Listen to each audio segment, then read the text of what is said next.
Yo, what's up? You know what I'm saying? This is the sad death of good music. Now, before I get into this, Kanye been in the news a lot. I want to say he's my favorite artist, but he definitely has some good music and music that I bump to. But he been tripping. I can no longer defend him. I don't know what be on his mind. I don't know what's his plan. Like, you know what I'm saying? Usually when somebody's saying something, it's like a plan behind it. Like they're trying to get something accomplished. I don't know what he's trying to get accomplished by what he's saying, but he's freely saying it and has no problem. Like he has no problem. Like you thought he would have been like apologize, you know what I'm saying, how Kyrie did, but he's going like way further with it. Why? I don't know, but this is a different story, so we're gonna get straight into it. Running a record label was the biggest mistake I ever made. I never asked to be a label owner.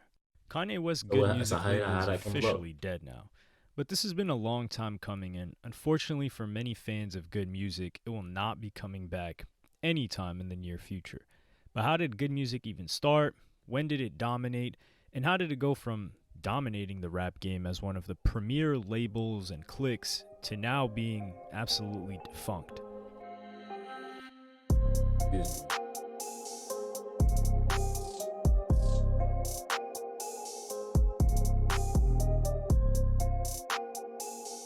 Pusha T. Good Music was founded in 2004 together with Sony BMG almost immediately after Ye released his debut studio album, The College Dropout. The first signees to the label were fellow Chicago rapper Common and singer John Legend.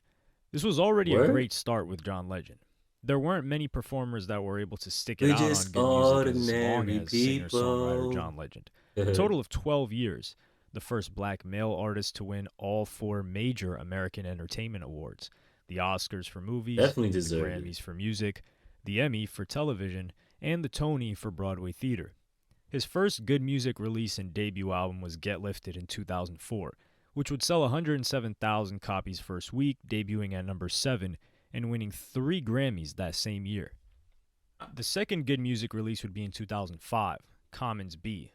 Far from a debut album, John Legend was Common releasing is the since then. Chicago pioneer who paved the way for rappers like Kanye from the Windy City, dropping albums since 1992 and collaborating in the late 90s and 2000s with the creative collective known as the Soulquarians, with Questlove from The Roots, Jay Dilla, Q-Tip, Mos Def, Talib Kweli, Erica Badu, D'Angelo.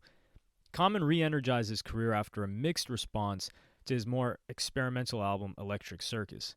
The release of B was met with glowing reviews by any and every outlet, now being recognized unanimously as a classic hip hop album and staple. It debuted at number 2, selling 185,000 copies, and would be nominated for 4 Grammys, but unfortunately not winning any that year. However, this was a great start for Ye's label as he now had 2 very successful albums and artists within just a year's span, disregarding his own solo projects. John Legend would follow up in 2006 with his second album once again, debuting at number 3 with 231,000 sold first week, with number 1 going to Disney's Hannah Montana album and number 2 to My Chemical Romance's The Black Parade. He would be nominated for 2 Grammys and win one for this project. It is now 2007, and we get the first ever Consequence release on Good Music, Don't Quit Your Day Job, that would debut at 113 on the Billboard 200, selling a measly 7,500 copies first week. This album featured DJ Khaled, surprisingly, Kanye West, and John Legend. But Consequence, getting media attention for the low sales, was confident in his project, issuing a That's what's statement up. on his That's how you keep MySpace that going. for anyone who bought the album but didn't enjoy it, could receive a refund if they messaged him, saying, Yo, why "It everybody ain't be really saying about that? being cocky or confident. Why, It's just that I yo, believe." why? I mean, it's a good marketing strategy. It's a good marketing strategy. But why everybody be doing that? Yo, if you don't like it, you know what I'm saying? You could send me the proof that you bought it, this, that, and the third, and you could get a refund, this, that, and the third. I ain't never heard about nobody ever getting a refund from doing that, bro. I grew up off hip hop, so I know what Good I put marketing out. strategy, though. I Once wouldn't again, even make a statement like that if I didn't really believe in my heart that this album wasn't contrary to the statement hip hop is dead, given my legacy of where I come from. The kind of hip hop that I do now is the rarity. This project and the music that's on there and the type of hip hop that it represents means this much to me.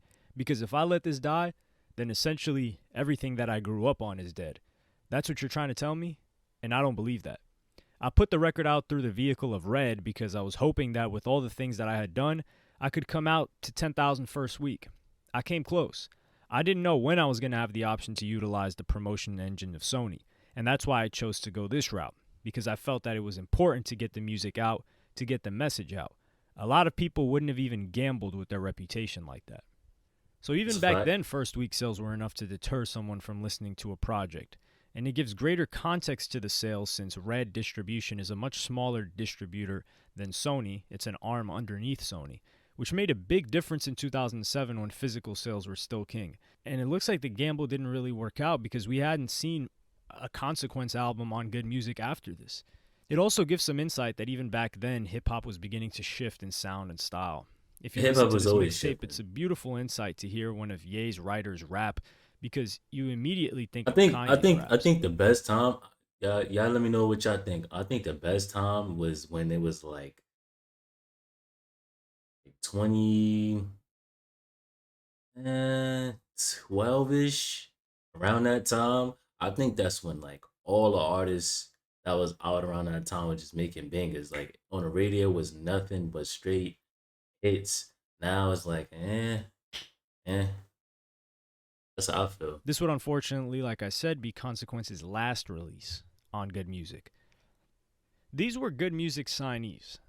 Before they continue there, I feel like music took a twist 2017 when like the little pumps and all that came out. I feel like that's when music took a twist because it wasn't none of that 2012 and 11 and 13 around that time. It was none of that around that time. And while John Legend and Common had great releases with about 1 or 2 projects a year, Common going #1 with his album Finding Forever, there was no such thing as a dominant never really knew good him music, for music, era, to be honest. posse, clique, no pun intended, until we got the signings of Big Sean, Kid Cudi, and Pusha T in the late 2000s. Big Sean's signing was due to him freestyling for Kanye West when he was at a radio station. Sean was always at this local radio station in Detroit that would host weekly rap contests. But in 2005, while Ye was at the station, Sean performed a freestyle which Ye was reluctant to hear at first, but eventually obliged. Big Sean recalled the incident, saying, "As we get to the entrance of the radio station, we stopped in the middle of the doorway. He starts looking at me and bobbing his head. He would give Ye his demo tape, but he wouldn't be officially signed to Good Music until 2007. Kid Cudi's signing is a bit hazy as well. He had met Kanye twice. Oh, it all makes sense. It all makes sense. I remember in the song with Chris Brown, he was like, "Put your hands up if you love good music. Hands up in the air." I remember that. Okay. The first run-in was in 2006 at the Virgin Megastore, where he elaborates in a Spin magazine interview saying, "I was looking at CDs, saw the gleam of a Jesus piece in the right side of my eye, looked up, and it was Kanye West. I said, we'll be working together one day soon." Kid Cudi would run into Kanye again at the Bape store. I remember Kanye coming in one time and I was helping him get a couple things. I forgot to take a sensor off of one of the jackets he bought and I had to run out the store to catch him before he left. Pretty funny, me chasing after him in Soho. It wouldn't be until Cudi's release of Day and Night that would be posted on many music blogs that got the attention of Ye, who was at the release party for Cudi's 2008 mixtape, A Kid Named... Sorry to keep pausing, but that nigga Kanye be moving like a regular nigga. Like, he just be walking and actually having conversations with people. So that shows he still don't really care about the fame shit that much. Like, he's willing to have a conversation with a regular person that has no name, no nothing, no... I'm saying just a regular person off the streets is what I mean. Named Cudi is what got him signed to Good. Kid Cudi would go on to stamp his influence on the creation of Kanye West's 808s and Heartbreak album heavily, including co-writing major songs on that album such as Heartless, Welcome to Heartbreak, RoboCop, and Paranoid. Day and Night would then officially be released through Good Music with Motown distribution and become their biggest hit, peaking at number 3 on the Hot 100, with countless remixes and recognition across multiple genres internationally.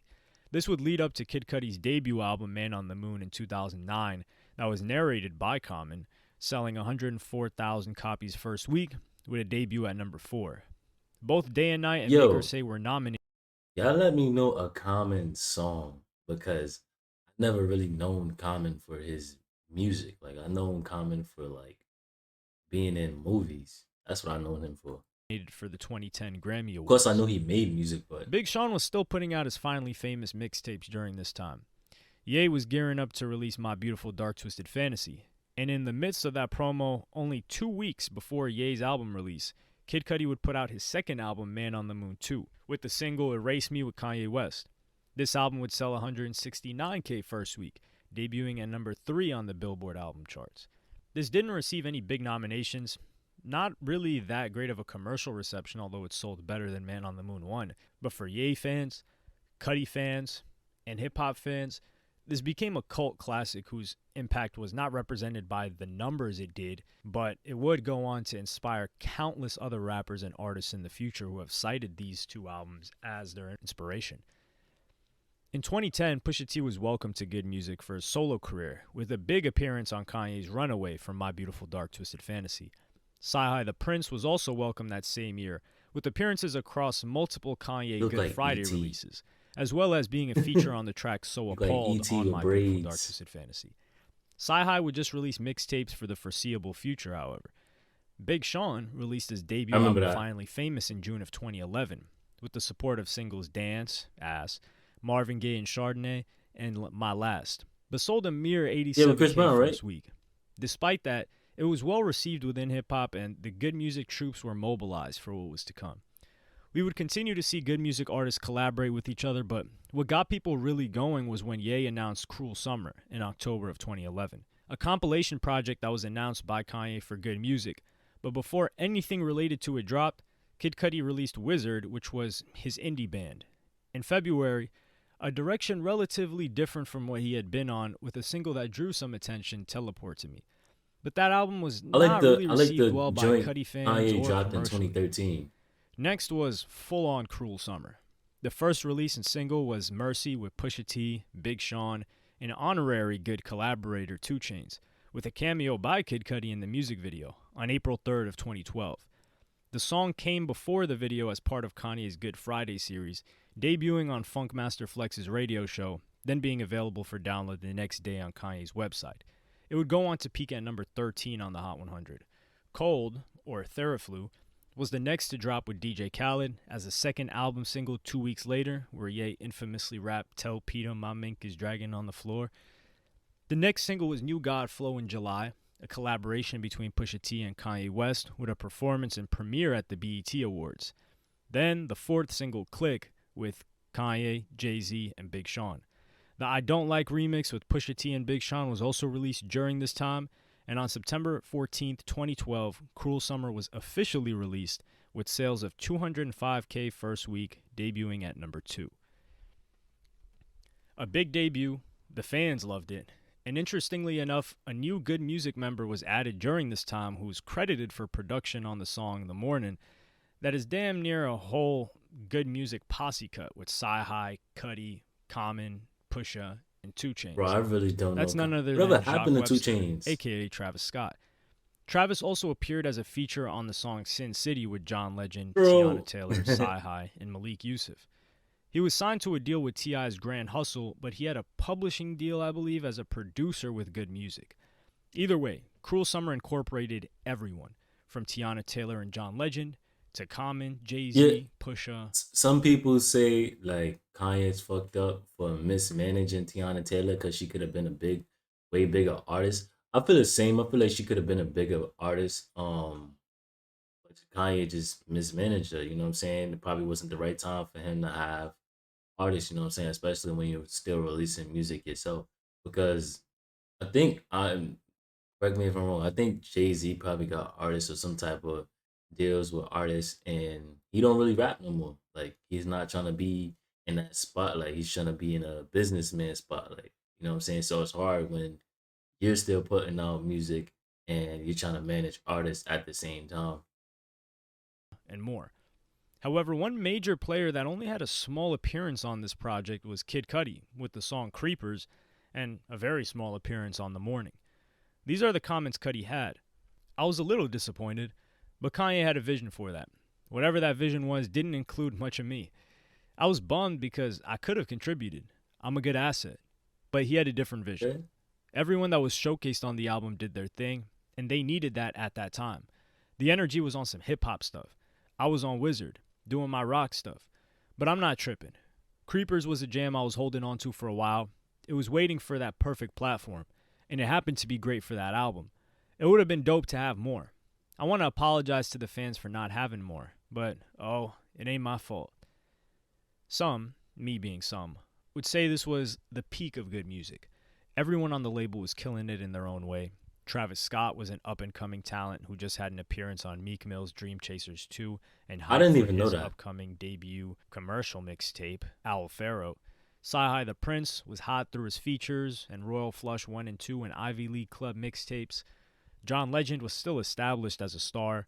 Pusha T's solo career was warming up after his Fear of God mixtape and EP follow-up, with Wrath of Cain set to release in 2013. Big Sean had released his Detroit mixtape as well, I remember that one too. his fan favorites, and while not officially signed to them, 2 Chainz's name change was going phenomenal, with his album based on a true story debuting at number 1, selling 147K first week. But a peak is the beginning of the direction towards a trough. And that's where we found ourselves after Kid Cudi's next and last album on Good Music, Indicud, was released. Cudi said there would be features That really from makes Kanye me West, wonder what the hell Common, happened to and 2 Pusha T. Chainz. But when Indicud was released in April of 2013, there wasn't a single feature from a good music artist. We also saw Kid Cudi less involved and around the rest of the Good crew. That same month, while doing press, he announced that he was no longer good. Kanye and I were talking on the phone the other day, and these are things I've been wanting to talk to him about.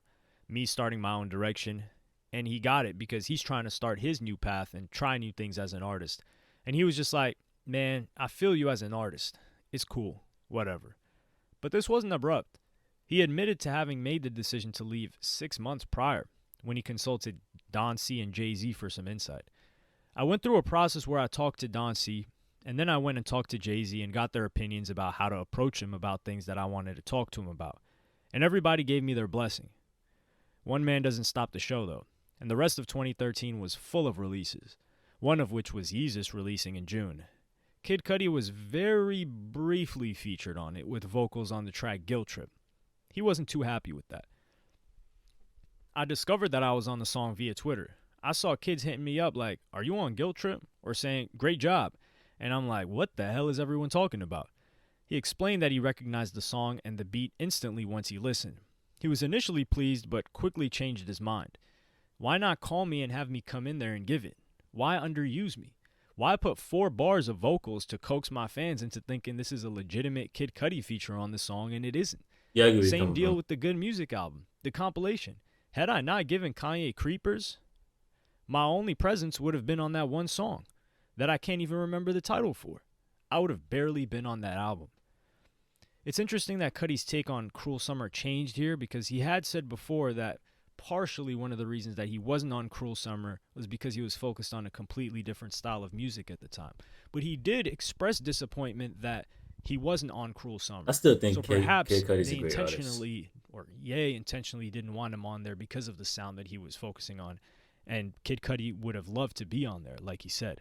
I guess we'll truly never know what was going on. But Yeezus had production from Travis Scott on New Slaves and Guilt Trip, with some small Yeah, New contribution by Slaves. Pusha T, Yeah, too. that This album would be whole followed by Big Sean's Hall of project Fame was release dope. in August that had a Kid Cudi feature on it, and I mainly am produced by God. Good Music elder No ID. John Legend would also release an album, but the big release was Pusha T's debut solo album and first album on Good Music, My Name Is My Name. There was tremendous hype leading up Let to me this know if you're a release. Pusha T All of fan. I Pusha's never features, really listened his to Pusha mixtapes, T. and now finally his own solo project, executively produced by Kanye West. While commercially it debuted at number 4, selling 74,000 copies first week, it did not disappoint the fans. It was critically acclaimed and topping nearly every end-of-year album list for 2013. After this is where I would say the good music slump came in. Pusha T was now a strongly established solo artist. Ye was, well, Ye. Big Sean was doing his thing. Kid Cudi was gone, and so was his friendship with Kanye. There was no longer that feeling of a cohesive, good music unit moving around anymore.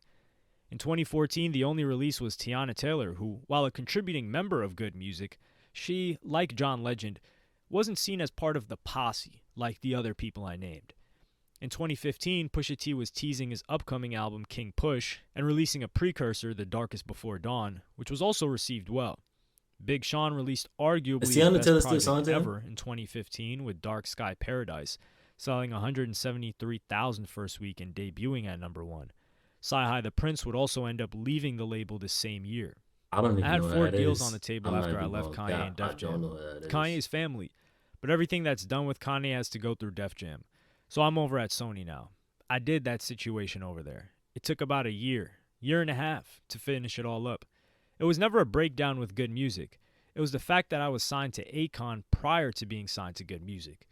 The thing about me was I had a situation at Def Jam already. They just didn't like the music I was doing because I wasn't doing trap.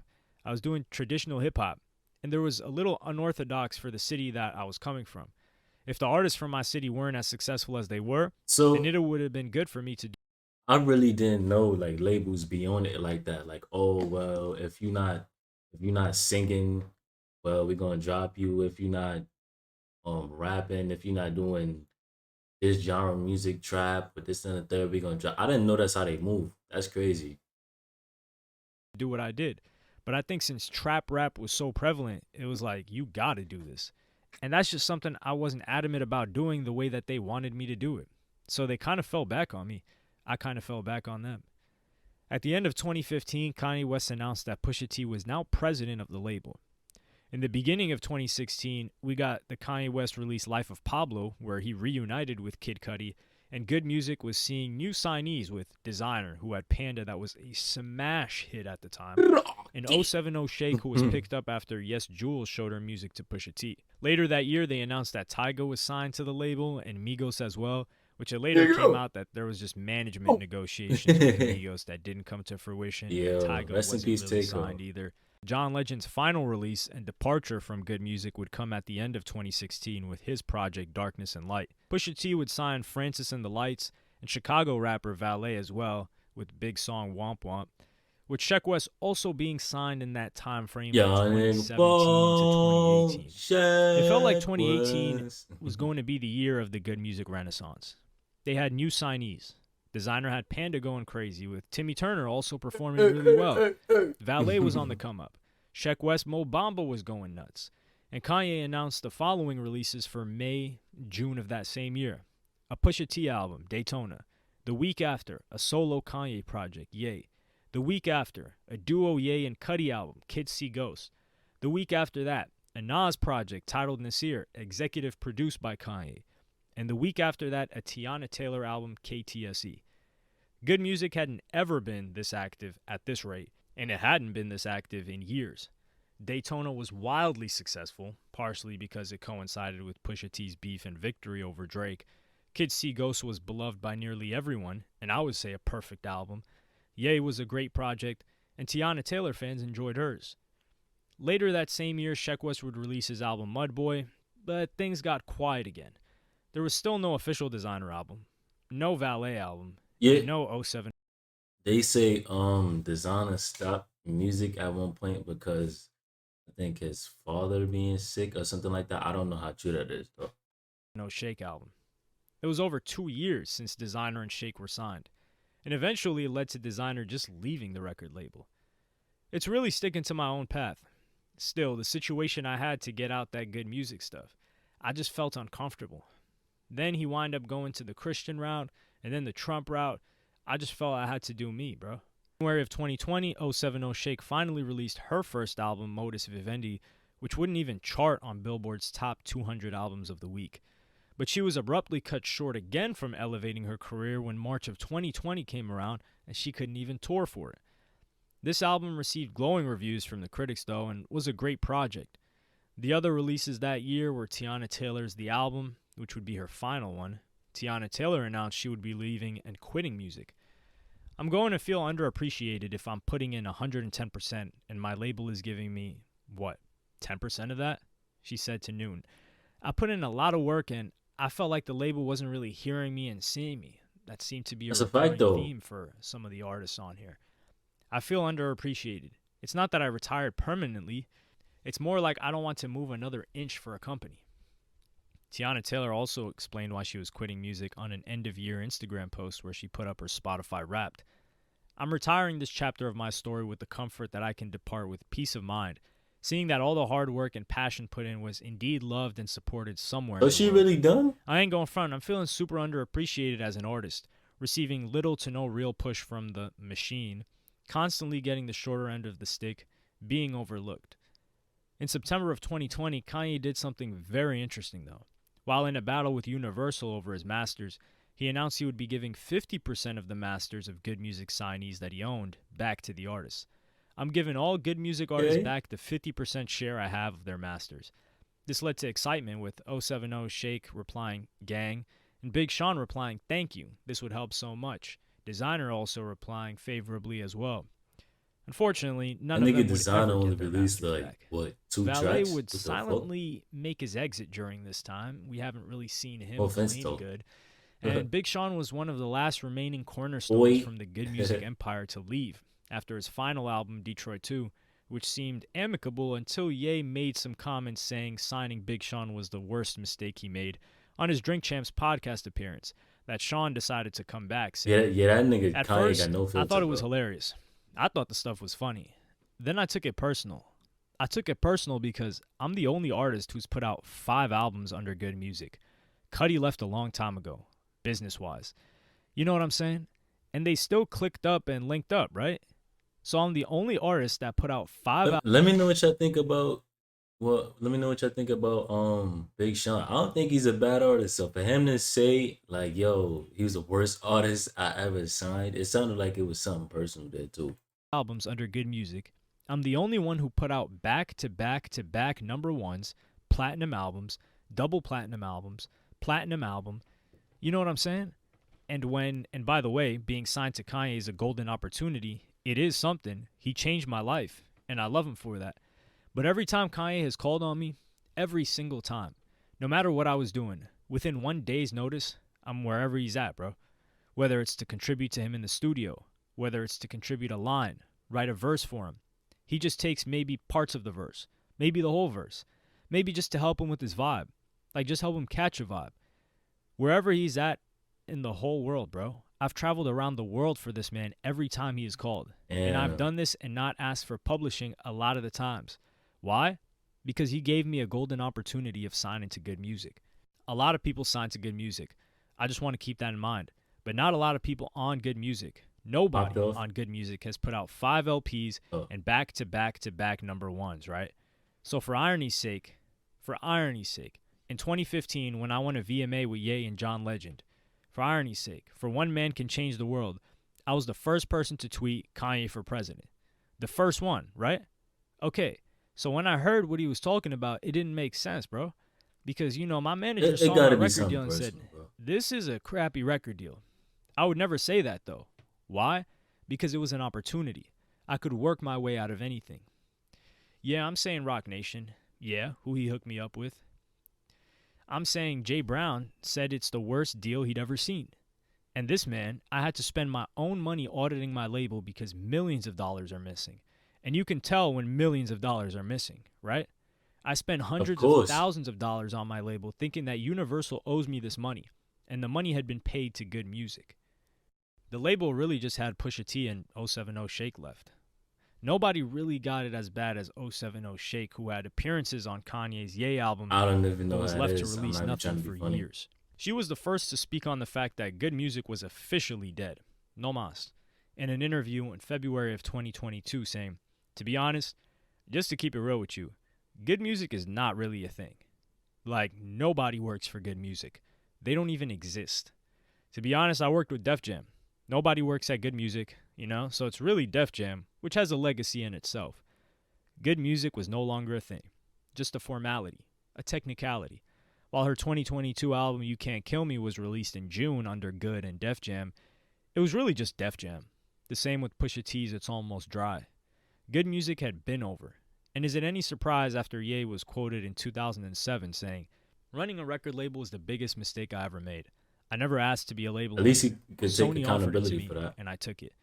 But I can't be there when people are calling me to the studio to hear some music or approve clothes for a video. No disrespect to anybody, my focus is graduation. I've got a hard enough time calling radio programmers and getting them to play Can't Tell Me Nothing, a song that's connecting with people, but that's only at Oh, 1,400 spins. Back then, he was only focused can't on his tell music me career. Now nothing. he's focused Yeah, on music, his fashion brand, his school, family, politics, and much, much more we probably don't even know about yet. yeah, he be on some next shit. I'm not gonna lie. Um, Shout out to Big Sean and a lot of other artists. Honestly, that really shocked me, like, and caught me by surprise. Him saying he was the worst artist he ever signed. I don't know where that came from. Let me know in the comment section what y'all think about Big Sean and what y'all think about what's been going on with Kanye West lately. With that being said, love is love. I appreciate y'all for all the support. Let's get to 700 subs by next week. And I'll catch you in the next video.